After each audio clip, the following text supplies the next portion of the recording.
Ladies and gentlemen, what if the very thing you think is impossible is only waiting for you to believe differently? What if the door you've been pushing on is not locked at all, but opens inward with faith, intention, and trust in God? Today, I invite you to step beyond doubt and into divine possibility. When we say your biggest limitation is not around you, but within you, we are talking about the invisible walls you carry inside your own mind. Most people believe their greatest obstacles are external: lack of money, lack of support, a bad past, difficult people, missed opportunities, or unfair circumstances. But the truth is, none of those things have the power to stop you unless you agree with them internally. The world can only reflect what you first accept within yourself. Long before a situation controls you, your thoughts do. The moment you decide, "I can't," "it's too hard," or "it's not possible for me," you surrender your power before the battle even begins. Your environment may influence you, but your mind defines you. The voice inside you is far more powerful than the noise around you, because what you believe inwardly quickly becomes what you live outwardly. You can sit in a room full of opportunity and still feel trapped if your thinking is narrow, fearful, or conditioned by past disappointments. Many people are walking through open doors while still behaving as if they are locked inside, because mentally they never gave themselves permission to move forward. Often the hardest prison to escape is the one you cannot see. It has no bars, no locks, and no guards. Only habits of thinking formed through fear, failure, and comparison. You may have learned from experience to lower your expectations, stop hoping, and protect yourself from disappointment by not dreaming too big. What began as self-protection slowly becomes self-sabotage.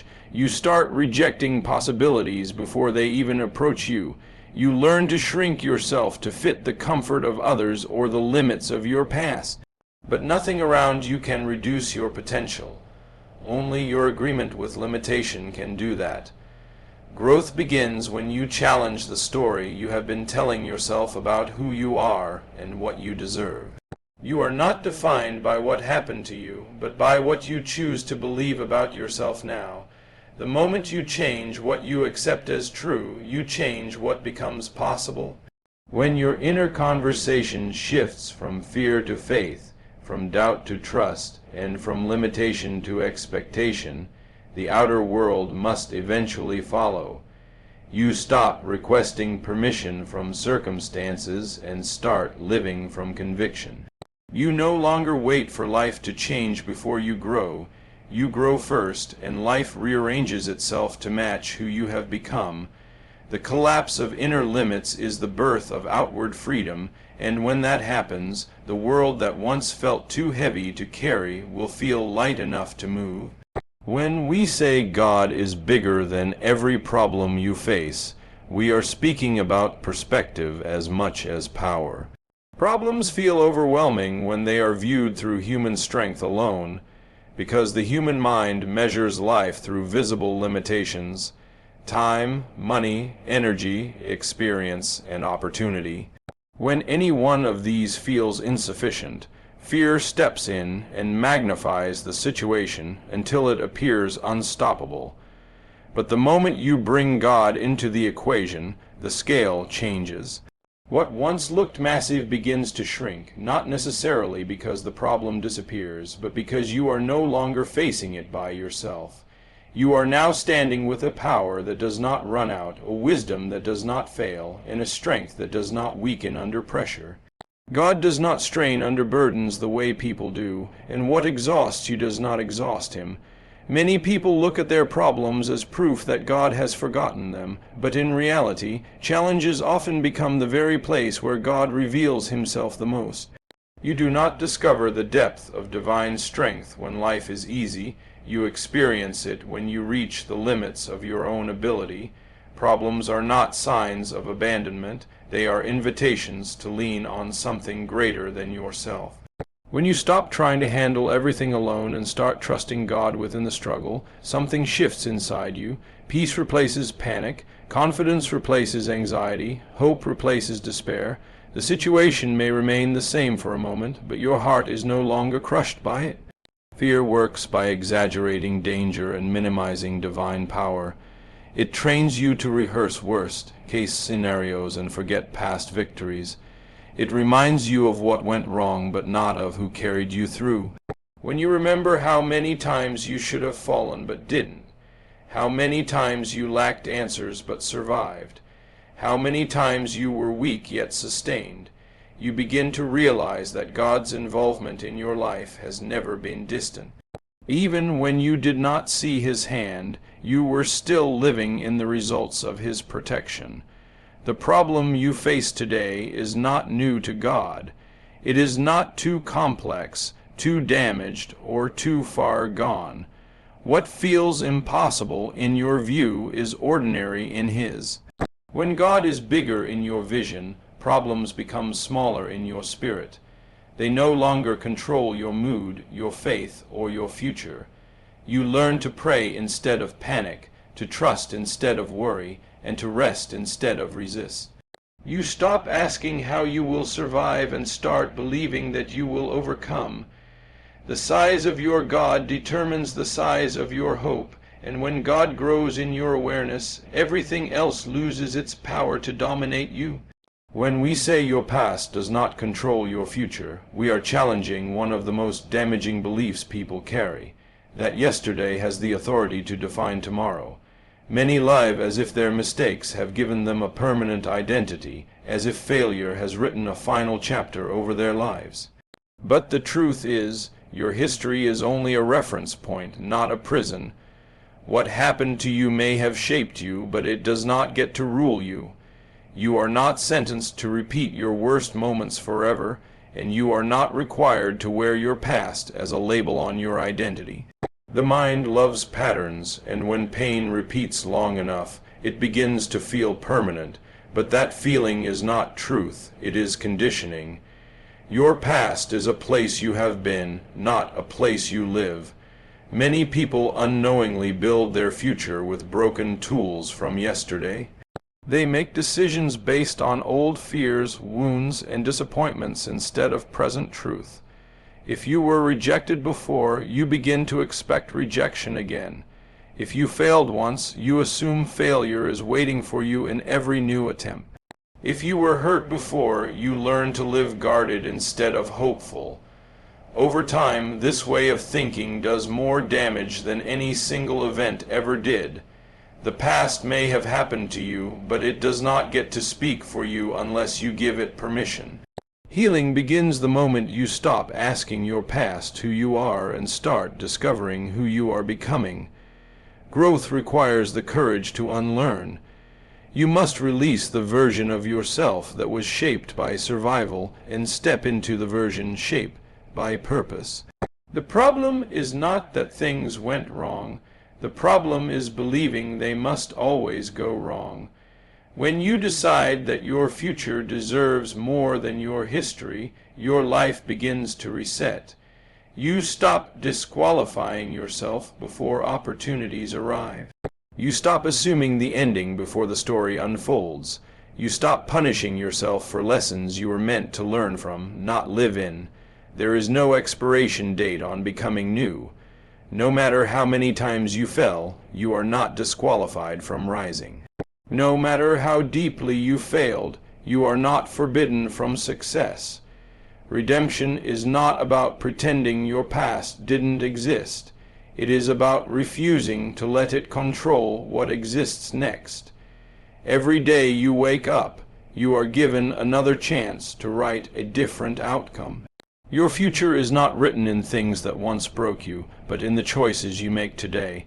When you finally let go of what was, your hands become free to receive what will be. When we say faith begins in your thinking, we are pointing to the truth that belief is not something you suddenly feel. It is something you repeatedly choose.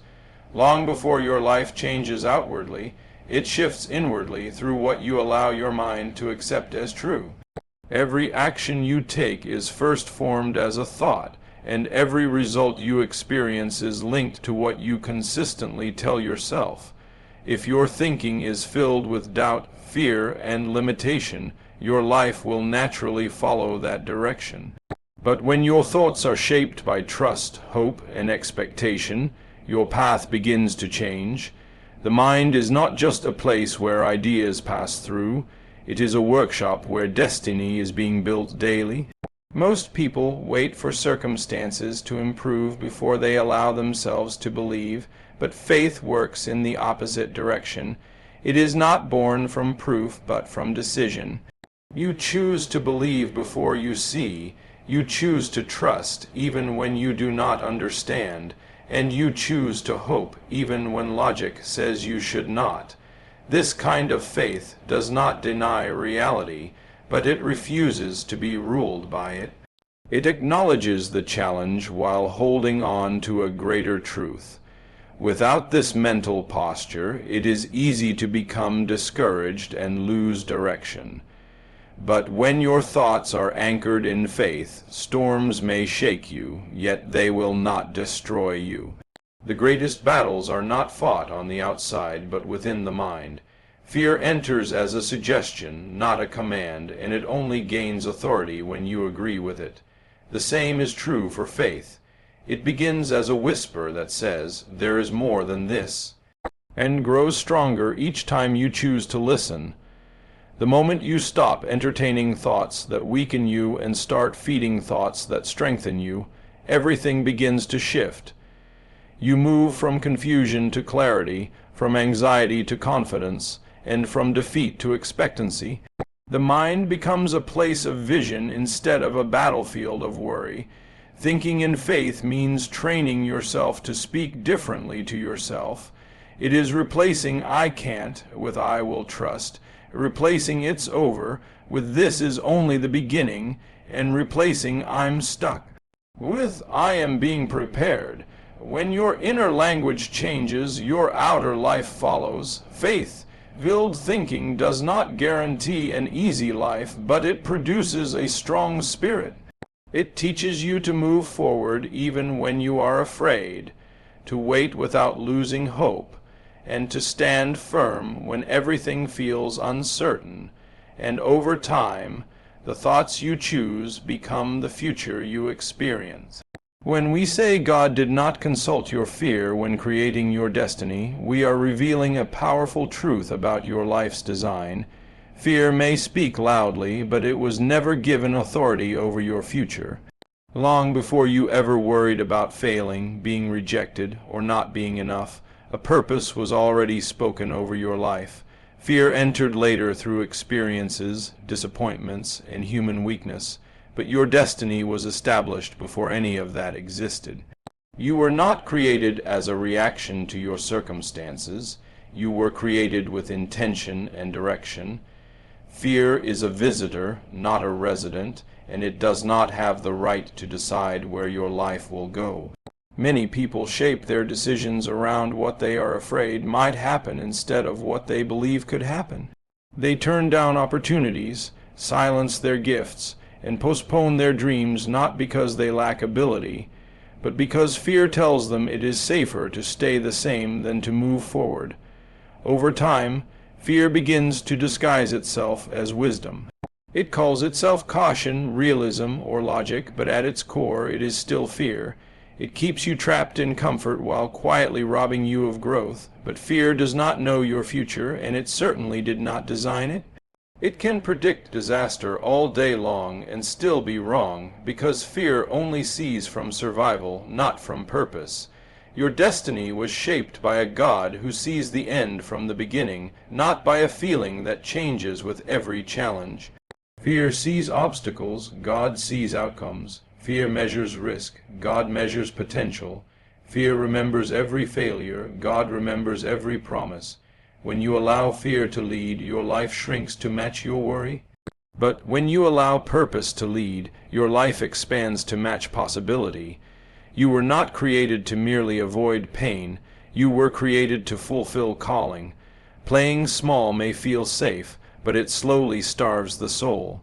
The presence of fear does not mean you are off track. In many cases, it means you are standing at the edge of something greater than your comfort. Fear always shows up when you are close to change, growth, and transformation. It resists anything that will stretch you, challenge you, or lift you higher than what you have known. But the existence of fear is not a warning to stop. It is often a sign that you are moving in the right direction. Courage is not the absence of fear. It is the decision to follow purpose anyway. When you step into what you were created to do, fear will always protest, but destiny will always invite. One whispers retreat, the other calls forward. The voice you choose to follow determines the life you will live. When we say miracles start with belief, not with evidence, we are confronting the way most people have been trained to think. The world teaches you to believe only what you can see, touch, and prove, but faith works in the opposite direction. Faith asks you to believe first and see later. It invites you to trust before the path is clear and to hope when the situation does not give you permission to. This kind of belief is not based on wishful thinking, but on confidence in something greater than logic alone. Evidence comes after belief, not before it, because belief prepares you to receive what your eyes cannot yet detect. Many people say they will believe when they see results, but that way of thinking keeps them trapped in delay. If everyone waited for proof before trusting, nothing extraordinary would ever happen. Every miracle ever recorded began as an unseen possibility in someone's heart. The breakthrough was invisible before it became visible. The healing was faith before it was fact. The open door was imagined before it was touched. Belief creates the environment in which change becomes possible. Without belief, possibility never receives permission to manifest. Belief does not deny difficulties, but it refuses to define the future by them. You may see a problem, but faith sees potential. You may feel weak, but faith connects you to strength beyond your own. You may have no answers, but belief teaches you to trust even without explanation. This is not pretending everything is perfect. It is choosing to be anchored in hope rather than controlled by fear. Fear demands evidence because it trusts only what is immediate. Faith trusts what is eternal even when it is unseen. When belief enters the picture, your posture changes. You no longer approach life as a victim of circumstance, but as a vessel of possibility. You walk differently. You speak differently. You expect differently, and that expectation begins to shape your experience. You stop preparing for defeat and start preparing for victory. You no longer imagine the worst. You anticipate the best. This shift within you is what opens the door for change around you. Belief also requires patience, because miracles are not timed by human urgency. Some things unfold instantly, while others grow quietly in the unseen realms of waiting and preparation. When you believe without immediate evidence, you are trusting that something is happening even when you cannot see it. Just because nothing looks different does not mean nothing is changing. The seed is working underground long before the tree appears above it. Belief is the bridge between the ordinary and the extraordinary. It connects where you are to where you are meant to be. Evidence may convince the mind, but belief transforms the heart. When you learn to believe without seeing, you position yourself to see what you never thought possible. When we say delay does not mean denial, we are addressing one of the most common misconceptions that hold people back from pursuing their dreams.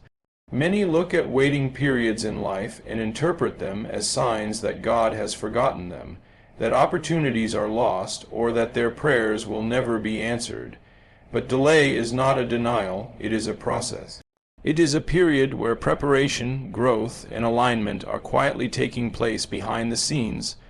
Often, the things we rush into before we are ready fail, but what is delayed for a purpose arrives at the perfect time. Understanding this distinction is critical because impatience and doubt often prevent people from recognizing the very blessings that are forming in their lives during these waiting seasons. Life has a rhythm, and everything that has value requires timing. You may be ready emotionally, spiritually, and mentally for something long before it actually manifests in the physical world. The gap between readiness and realization is not a barrier, it is the space where God equips you for the responsibility of what is coming. Character, wisdom, patience, and faith are often forged in these unseen moments. You may feel restless or frustrated, but this waiting period is shaping you for success that would not be possible if it arrived too early. Delay ensures that when the moment comes, you are not only able to receive the blessing, but you are also ready to steward it wisely. Many people mistake speed for success. They think that if something does not happen immediately, it is a sign of rejection or failure. Yet, some of the greatest achievements and most meaningful breakthroughs in life are the result of patient persistence. Waiting is not inactivity, it is intentional preparation. It is a time to strengthen your skills, clarify your vision, and deepen your faith. The unseen work that occurs during periods of delay is often far more important than the visible result. It is the quiet cultivation of the foundation on which extraordinary outcomes will stand. Faith during delay requires trust in the process, even when the process feels slow. It requires holding on to hope without a clear timeline and believing that what is meant for you cannot be taken away or overlooked. Delay tests commitment, strengthens perseverance, and weeds out what is not aligned with your purpose. When you can maintain belief and remain steadfast while waiting, you demonstrate readiness to receive the impossible. Delay does not close doors. It opens the path for something far greater than you imagined, ensuring that when your breakthrough arrives, it will be fully formed and lasting. When we say small dreams limit big miracles, we are highlighting a truth that is often overlooked. The size of your vision determines the scale of what you are able to receive. Many people set their goals and aspirations based on what feels safe, achievable, or familiar. They measure themselves against what others have done, what seems reasonable, or what past experiences suggest is possible. But when you limit your dreams to what feels comfortable, you simultaneously limit the extraordinary possibilities that could unfold in your life. Miracles often require space, vision, and courage that go beyond ordinary expectations, and small dreams simply cannot contain them. Limiting your dreams begins subtly. You might think, I can't do more than this, or this is probably all I'm meant to have. These thoughts are not neutral. They shape your actions and your willingness to pursue opportunities. When your goals are small, you subconsciously settle for less, work less passionately, and expect less from life. The result is not only missed opportunities, but also a life that never stretches you to the fullness of your potential. Small thinking produces small results, and while it may feel safe, it keeps you confined within the boundaries of fear, habit, and societal expectation. On the other hand, dreaming boldly shifts your mindset. Big dreams demand faith, courage, and persistence. They require you to think differently, act differently, and trust beyond what you can see. When you allow yourself to imagine what seems impossible, you activate your capacity to receive miracles. The universe, circumstances, and even people respond differently when they encounter someone who is willing to pursue a vision that transcends ordinary limits. Big dreams invite guidance, provision, and favor that remain hidden when your aspirations are small. Dreams are not only about what you get, but about who you become in the process. Pursuing bold dreams stretches your character, refines your resilience, and develops your faith. The journey towards something greater teaches lessons that would never be learned if you stayed within the comfort zone of limited expectation. It is in these stretches that miraculous breakthroughs often occur, not just in achieving the goal, but in transforming into the person capable of handling it. Small dreams may keep you comfortable, but they rarely transform you. Big dreams challenge you to grow in ways that allow miracles to manifest fully. When you dare to dream big, you shift your focus from limitation to possibility. You stop asking, "Is this realistic?" and start asking, is this God's best? You stop measuring yourself by what seems attainable and begin to align with what is extraordinary. In this alignment, miracles are not random. They become the natural outcome of a mind and heart willing to embrace more than what seems possible. When we say trust God even without details, we are emphasizing a principle that is both simple and profoundly challenging. Life often asks us to step forward without knowing the full picture. Most people are trained to seek clarity, certainty, and evidence before acting. We want to see the path, understand the steps, and anticipate the outcomes before committing our hearts and energy. But true faith often requires exactly the opposite. It calls us to move forward even when the way is unclear, to take steps into the unknown with confidence that God's wisdom and guidance will meet us in the journey. Trusting without details does not mean ignoring reality.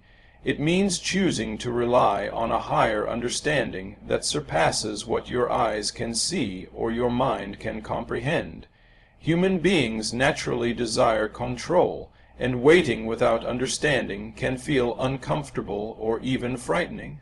We want to know the timing, the method, and the result before we invest ourselves. Yet, if we wait until everything is clear, we may never act at all. God's plans often unfold in ways that we cannot anticipate. What appears confusing, delayed, or chaotic in the present may be orchestrated perfectly for your growth, preparation, and ultimate blessing. By trusting without needing every detail, you open yourself to possibilities that a limited perspective would never allow. You step out of fear and into faith, creating space for divine intervention that could not happen if you tried to control every element. This kind of trust requires letting go of the need to predict or manipulate outcomes. It is a surrender not to passivity but to active faith. You move forward in alignment with your purpose, guided by principles, intuition, and spiritual insight, rather than waiting for all conditions to be perfect. Trusting without details teaches patience, endurance, and humility. It allows you to grow through the process, learning lessons along the way that cannot be learned in certainty. It shifts your focus from the limitations of circumstance to the reliability of God's character and the certainty of His promises.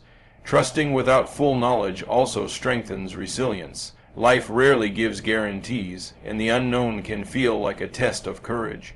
The decision to step forward without seeing all the steps is an exercise in faith, demonstrating that your confidence rests not in your understanding but in God's provision. Every time you act in faith, even with partial insight, you build evidence of reliability in the unseen, reinforcing the idea that God's guidance is sufficient and that His timing is perfect. When you trust without knowing the details, you stop trying to orchestrate outcomes and begin to participate in the flow of divine possibility. You stop reacting to uncertainty with fear and start responding with confidence, understanding that every step forward is part of a larger plan that you may not yet fully see. This mindset transforms waiting, confusion, and ambiguity into opportunity and growth, positioning you to experience results that exceed what you could have imagined. When we say speak God's greatness over your problems, we are emphasizing the transformative power of your words and the focus of your mind. Life presents challenges, difficulties, and situations that can feel overwhelming, but the way you respond to them determines whether they control you or whether you rise above them. Many people magnify their problems by dwelling on them, speaking about them repeatedly, and allowing fear or frustration to dominate their thoughts. Words have energy and direction. What you focus on grows.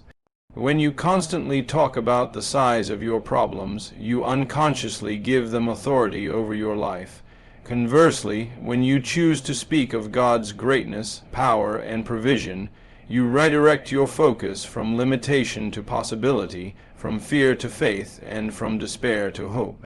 Speaking God's greatness is not just about repeating empty phrases. It is about aligning your heart, mind, and voice with truth. It is an act of faith, declaring that your circumstances do not define your outcome, but God's power does.